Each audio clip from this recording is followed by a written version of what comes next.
Maybe one day, Zed, you'll see a video of somebody talking about the character. That would be awesome. Thanks. Dirk Lasermaster. Here we go, guys. Thanks for the opportunity. Master file Nice. saved. Definitely notified. Cool, cool. I will forward you the raging Reddit posts. I think you got a lot of fireworks ready.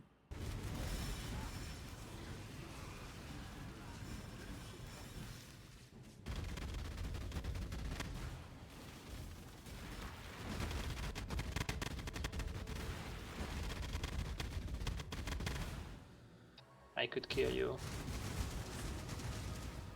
But yeah, it's pushing me away. Yeah, but I'm also a bit tankier now, so you can try chasing me with just a Quicksilver, trying to run. Yeah, that's pretty good. That's really good. That you started DPS with the Frostwall wasn't pushing you away, and I was like, oh no, I gotta fight back. I took position and oh, I had moving stuff. This is so annoying with PoE. Oh, oh. Yeah, so you can kill me if the frost walls are not there to protect me. Time contorts. Reality bends.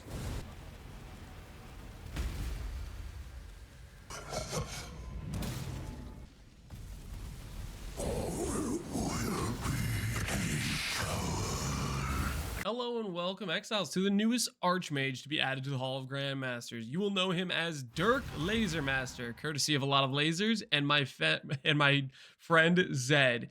He offered me a few years back, he said, I have a Grandmaster token. If you ever make a character worthy of it, hit me up and let me know. And that's exactly what we did. We said, hey man, we got a good character from Necropolis League merged with a lot of standard legacy power. What can we do? And he said he logged in. We leveled up a Templar and we submitted it recently this last week. We'll see when GGG actually adds it to the Hall of Grandmasters, but it is in the roster to be added. Now let's get into this character in terms of what is behind or under the hood, so to speak, of power. There are a few key components. Number one is we are scaling a lot of mana. How are we doing that? We're doing this with a mana per int mod. As you see here, it's from Necropolis League. It essentially doubles the amount of mana you get from intelligence. For example, we have 3,360 mana. This mod is giving us close to 1,700 flat mana by itself. If you ever made a mana character, that's generally more flat mana than you would have on every single piece of gear combined, all wrapped up into one mod. We then combine that with intelligence scaling to get a bunch of percent ES scaling, which means when we have Sanctuary of Thought from Hierophant, where you have a bunch of gain mana as ES, this doubles in terms of effectiveness. We get a bunch of mana from int. That int also gives percent increased mana scaling, and we get a bunch of ES from that mana. So it kind of has this doubling up of power scaling. For example, if you look at this, that which was taken, which has a bunch of regen, and then it has 5% gain mana as extra, just a context of how powerful this mod is. You'll see we go from 35,700 ES to 31,800. 4,000 ES is coming from that mod alone, which means if you look at this Ascendancy, that is roughly like 16,000 ES. So yeah, it's a big part of our ES scaling is just Sanctuary of Thought. Due to that gain mana as extra ES mod, it is quite powerful. Now, int and mana are giving us a lot of defensive scaling and ES scaling, but it's also giving us damage via flat damage from Archmage. Archmage says support skills gain added damage equal to 20% of unreserved mana. And if you look at our mana pool, we have 34,000. 20% of that is, I believe, about 7,000 base damage. If you look at a lot of your skills, you look at the effectiveness numbers, that is well beyond pretty much every level 40 skill gem in the game in terms of flat damage, because if you apply that to the effectiveness, it just goes to the moon, and hence we have a big base number. We also combine this with intelligence per, or damage per intelligence mod on Simplex, as well as on our weapons. You'll see the damage on our weapons has 1% spell damage per 16 intelligence. We have that on 2 weapons. We also have the 2% per 15 intelligence, which means we get about 1% damage every 4 intelligence. So when you have about 3,400 or whatever this number is, 3,360 int, that's roughly close to 1,000% increased damage from those stats alone without considering any percent damage we might have anywhere else. So it covers our percent damage scaling, our flat damage, and it covers our ES scaling in terms of our base EHP. We also combine these scaling factors with a very extremely powerful mod for PvP, which is the fire cannot be penetrated mod. The resistance cannot be penetrated mod. There was one for lightning, cold, and fire in Necropolis League. Fire being the strongest in my opinion because you can get all of your elemental damage to be taken as fire. For example, our character has 30% cold and lightning taking as fire, Sublime Vision, 20% cold and lightning damage taken as fire, Watcher's Eye mod, and 50% from Tempered by War. What that means is we take all elemental damage as fire, and that damage cannot be penetrated. So if you have, like, let's say a Crystallized Omniscience character, which has like 200 Ellie Pen, good luck, you'll show up and fight my character, and all the damage you would have from Crystallized Omniscience from the pen will do you no good, which is very, very strong because PvP penetration is quite common, and this is one way to basically negate that. There are a few ways to deal with this. Essentially, it's Trickster Smile or just being a physical build, but outside of those sorts of methods, you're going to have a rough time dealing with that elemental pen mod.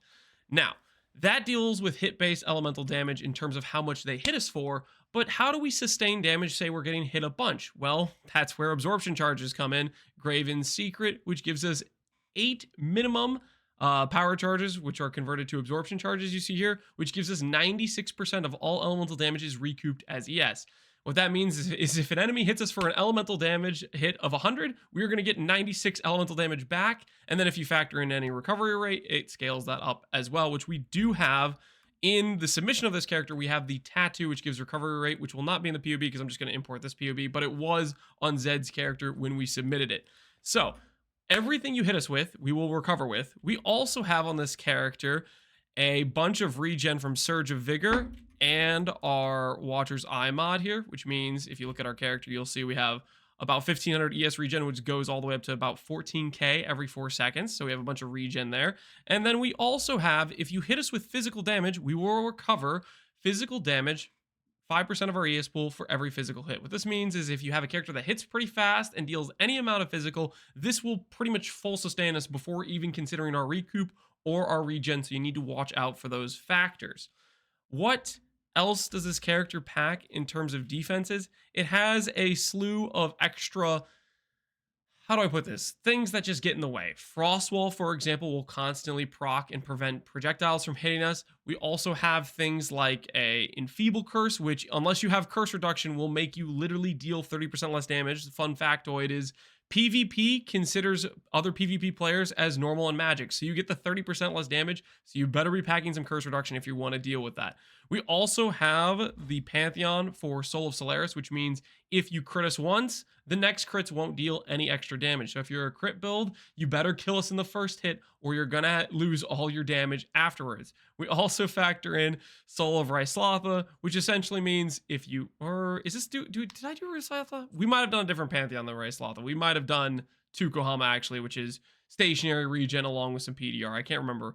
Ryslotha means it would reduce your life regen, but I don't know if we did that because we might be using Frostbomb as well. Basically, if you're an RF character, you're life base, congratulations, we're gonna proc a Frostbomb on you.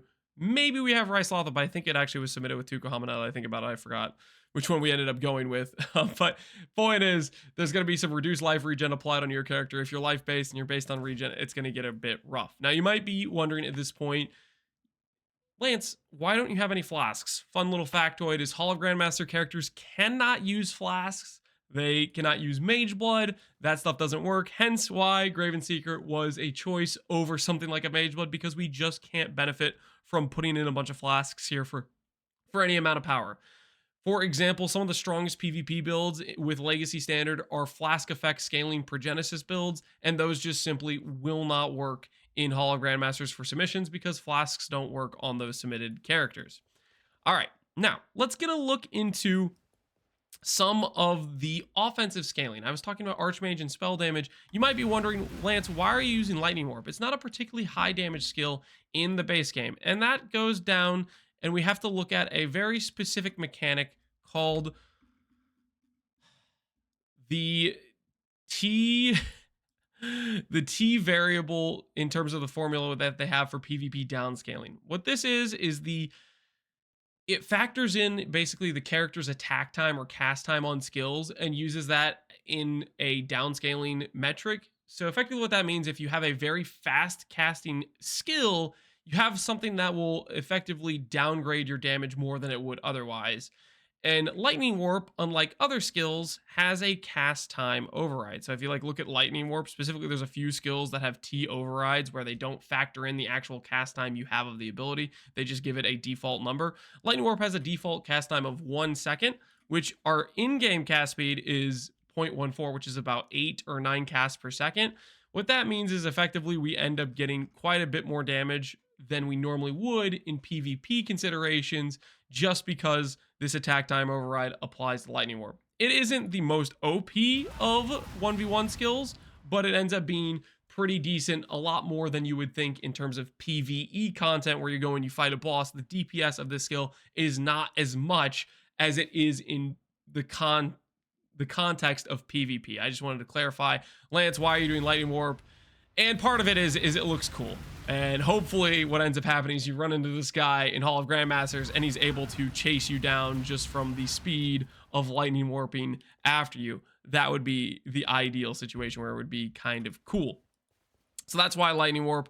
We also end up using things like block chance reduction, so that way if block is a popular thing, which it is right now with Lucky Block Glad and Savalin, this will be a way of dealing with that, along with generic elemental pen, as a lot of builds are going to be things like Trickster. You may have noticed in the opening to this video, I showcased killing Emiracles Void perfected Trickster that he's done hundreds of Void maps of Tormented Fear did not died. We used Elemental Pen, which even though we're a lightning based character and we might want Lightning Pen as a more optimal DPS source, this ends up being better in that context because he takes all of his damage as fire, and Elemental Pen will apply to that damage taken as fire, whereas Lightning Pen would not. All right, so that goes over some of the basics of the character's mechanics. Now let's take a look at the gearing. Now this gearing is a conglomerate of very strong pieces made over multiple leagues and some legacy things from Standard. The helmet, first of all, was made in Necropolis League. We made this, I think it was after we made the RF version of the helmet. This is Woe Ward. Specifically, we went into some regen rate, phys taken as, percent intelligence, and the mana per int mod, as well as flat int, to just scale up the int as high as we could to lean into our scaling we were going for. We combine that with a simplex, which gives just a bunch of percent attributes. So all the places you have flat int, it's a multiplier to all those flat sources, and it helps the int number go high, and of course damage per int for damage scaling. Then we have the ring that was made by Epsies called Maelstrom Knot, which is a ring where you effectively have the Delve mod percent mana. You get that mod isolated, you make it magic, then you go and you synthesize the item after imprinting it, and you keep imprinting back until you have triple synth implicits. Then you roll the synth implicits from scratch. So he did that to get these synth implicits, percent mana, percent int, and intelligence.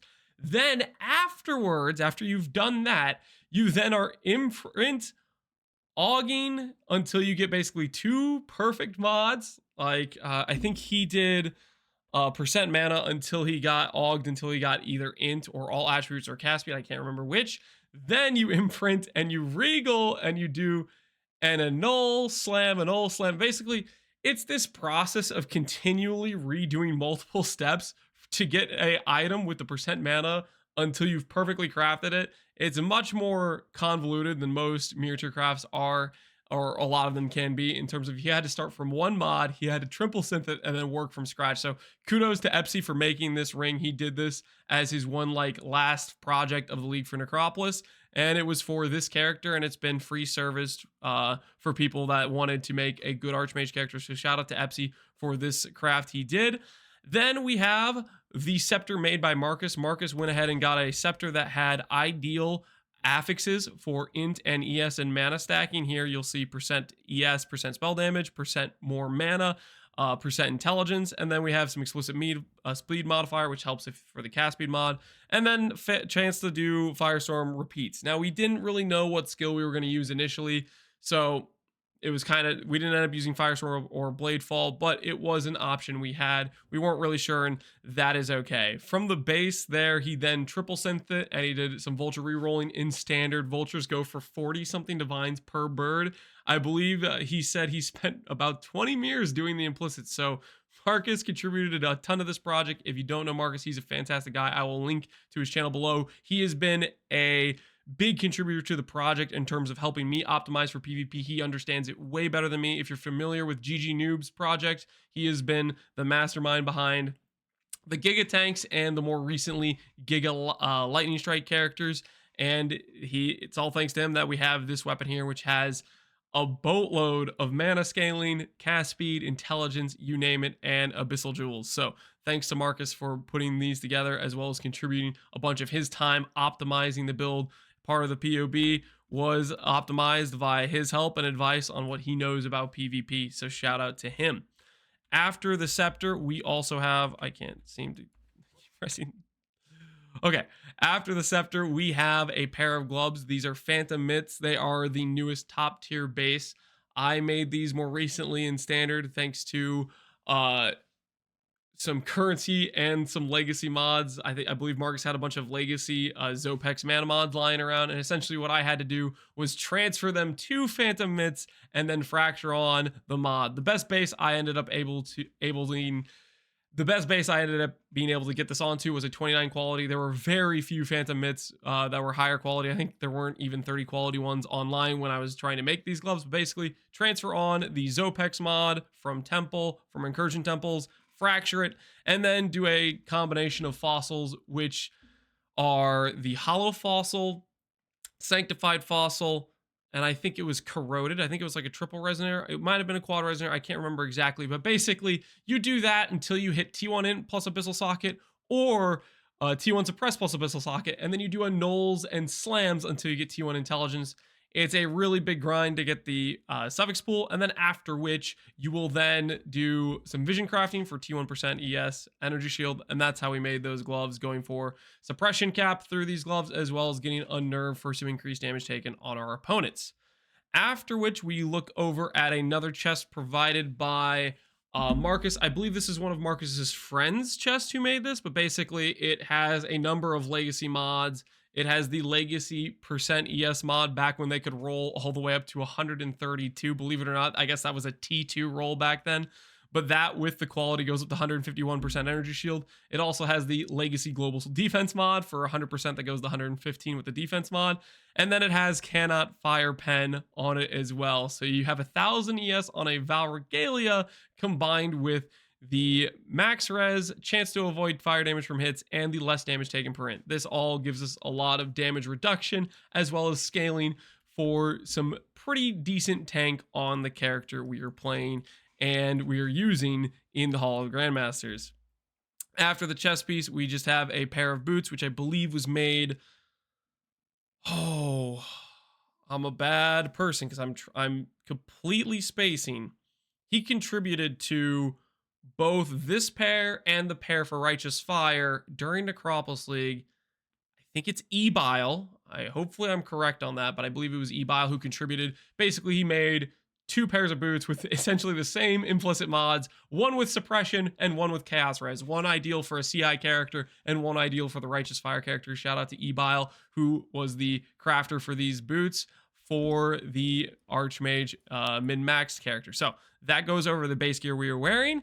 And then we follow it up with the most overpowered thing, I think, or one of the most overpowered things to be added to PoE in a long time, which is Adorned, 150%. And you combine that with some very min-maxed magic jewels. You'll see on all these magic jewels, we're getting % mana plus intelligence plus cast speed. I did make a set with int, but we decided to optimize a bit more for some DPS scaling by factoring in some cast speed jewels. So that way we could zip around a little bit faster. Hopefully the AI in the Hall of Grandmasters is able to do that a little bit well. We'll see. And I want to showcase one really cool jewel. Something interesting that's just like, I don't know if it's a good way to look at history of how things have changed as the game has gone on. But what you see in front of you is a double Harvest Legacy Jewel. Essentially, when Harvest originally existed, it was either you could add an implicit that was 15 stun avoid, or you can add an enchant And then later, when Harvest was re-added in Ritual, the other version of the Stun Avoid enchant got added. And so this is a jewel where they added the Harvest Stun Avoid, which is, it's not a synth jewel, it's considered a regular base jewel. They added the Stun Avoid, and then they added the enchant later on. So it has 25 Stun Avoid between the implicit and the enchant. And so from this jewel alone is 60 Stun Avoid, and we combine that with some Abyssal jewels that all have Stun Avoid implicits. You'll see here 50 mana fractured on there, plus double int plus ES. And that's how we're getting our stun immunity on this character, is through these jewels with some stun avoidance. We also factor in 100% suppression. So if you're dealing spells, congrats, your damage just got cut in half. Unfortunate and unlucky. And then we also factor in things like chill reduction, shock reduction. So if you're dealing shocks or dealing chills, for the most part, people can't inflict those naturally. Like say you deal lightning damage and we take it as fire, you can't shock us with that. The only way you can shock us is if you have like an elementalist all damage shock mod, and we will have shock reduction for that, or you have something like Skitterbots, which is scaled up to inflict some base level shock to people near you, which we will have some reduction for. We also have curse reduction on our jewels. You'll see we have this Corrupted Blood jewel, or this Grand Spectrum that has curse reduction and Corrupted Blood immunity, 23% here. And then we have, I believe it is 2 jewels with curse reduction, which have 57 and I think it's about 60% curse reduction. If I remember where the jewel is, that would be fantastic. There you go. 55, 57 curse reduction to then make curses pretty nullified. We also have Purifying Flame, which puts Conk Ground on wherever we're getting attacked from, which will then give us another 50% curse reduction. So if you have curses, you need to be able to subtract 60 res from curses, exposure, etc. to start to have a hit point to deal damage to brick our res, so to speak, which is going to be pretty hard to do for most people. Following that up, if you are a crit build, we have Soul of Solaris Pantheon, which means after you crit us once, you will no longer deal extra damage from your following crits. Generally in PvP, crit gets nullified quite easily from Pantheons like Soul of Solaris, or from crit reduction via tattoos or masteries or whatever it is. So generally crit builds don't do too great in PvP. We also have, I believe, Soul of Tukohama for a bit more regen, and we factor in additional regen sources from Surge of Vigor, along with our That Which Was Taken. Speaking of our That Which Was Taken, you might be wondering, as part of the reasoning behind our Hierophant choice is all this mana we have from all this int is scaled up from this gain mana as ES mod, and you'll notice this one singular jewel is giving us about 4,000 ES from the mana alone, which can be seen, as well as 20% of mana here, which is probably giving us about 16k mana. Between this node and this jewel, that is roughly over half of our ES scaling on this build. Just a fun little factoid about how much ES scaling we are getting from those mods. Now, that goes over a lot of the defenses, a lot of the offenses, and I will leave it to you as to what you think you can do to beat this character in terms of getting through his defenses. We have CI, so if you're Original Sin, CI completely counters that. If you're a Poison build, again, we're CI. If you're an Ignite build, I believe we have, we might have some Ignite reduction, I can't remember, but we have a lot of Sustain, and we have high max fire res, so that's going to be a bit hard to do. And I'll just give a showcase of what this looks like fighting Grandmasters in general. Most of these Grandmasters have been well out power scaled. This one will be in comparable defenses to, I believe, well, it should be actually stronger defensively than the Lightning Striker that was added for GG Noobs 3 because it has the Fire Can't Be Pent mod, I believe, which is a significant upgrade. But essentially, unless you have some very good defense, this character has a very good chance to one-shot you from Lightning Warping from off-screen.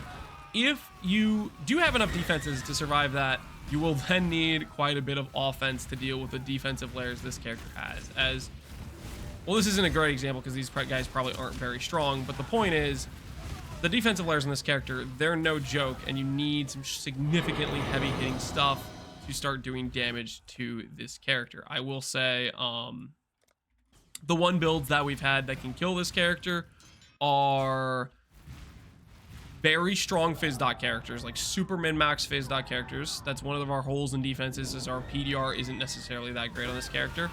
And then outside of that, you need to have some specific min-max into PvP scaling generally, some sort of cheese that can get around some things. For example, if you saw the character that was shooting us with a bunch of ballistas, that Dex Stacker Hierophant that we had at the opening clip there, we found out from Bazooka Tank that if they use a character like that, and if they swap gems in the middle of a bunch of attacks happening, the game glitches out, and I think the PvP scaling gets overridden or something, so it goes from just not dealing any damage to us to overriding it. So there's some interesting things you can do in terms of like maybe bug abusing to be able to kill this character, but outside that, it's going to be hopefully a fairly hard thing to deal with.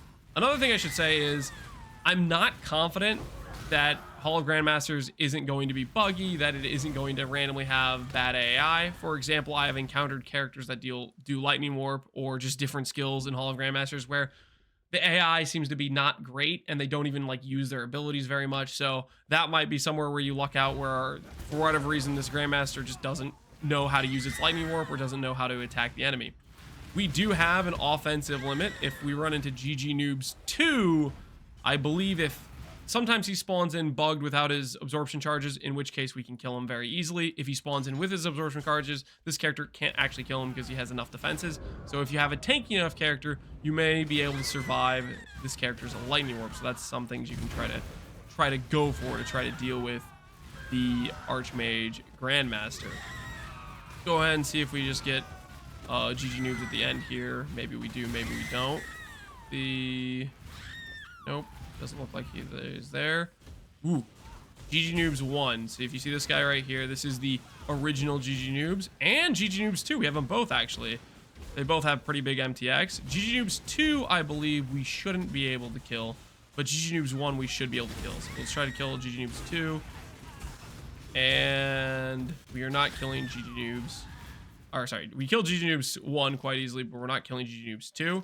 I'm going to wait for my mana to go up a little bit, maybe let him lose his absorption charges. They last for like 30 seconds or something. He doesn't have minimum absorption, so they eventually get chipped away, but I'm going to give him some time alone, see if those fall off, and then we'll try another shot at killing him. But if he has absorption charges, we shouldn't be able to kill him, I believe. So there is a limit. If your character is tanky enough, you can survive. That being said, we are able to kill characters like Emiracles, Void Farmer, which can stand basically AFK inside Quad Ghosted Feared. So the threshold for tank you need is very high. Let's go ahead and see if he's dropped those charges yet. Probably hasn't, actually. I think he has. All right, let's try to see if we can kill him. We were able to kill GG Noobs before he had his charges up, or GG Noobs 2. It kind of depends if he has his absorption charges or not.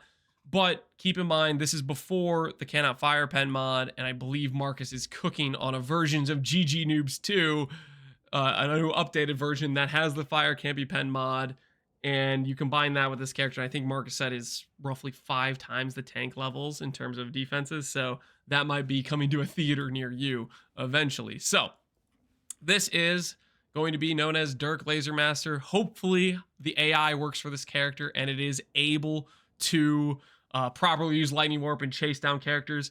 I would like to think of it as like a pinnacle goal of when you've min-maxed a character, can you go beat Hall of Grandmasters? Can you kill GG Noobs 2? Can you kill Dirk Lasermaster? Can you kill GG Noobs 3 and 1? The goal is Hall of Grandmasters. I think it's like some level of pinnacle content. If your character can do it, it should mean something. So I believe it'd be nice if there's hard characters, and I think Markusz believes that too. Funny enough, I think the guy that GG Noobs died right next to before the corpse disappeared, I think that was Putrefy, Rot, Spoil, and Fester. Actually, he reappeared there. I'm pretty sure that's Putrefy, Rot, Spoil, and Fester. Shout out to this being one of the hardest Grandmasters for the longest time. He's eventually just gotten out power creeped, unfortunately, but this guy was always a Giga Chad you'd run into that'd be hard to deal with, and he's been since greatly out power scaled via power creep. Hopefully these new additions of GG Noobs and this Archmage character will add back in some fear when you do this map. That makes it being like it actually means something. When you're able to complete it, beat these exiles, that means you have a truly strong character. Hopefully you guys enjoyed this video. As always, thanks for watching, Exiles, and until next time, I will see y'all later. Take care, Exiles, and peace out.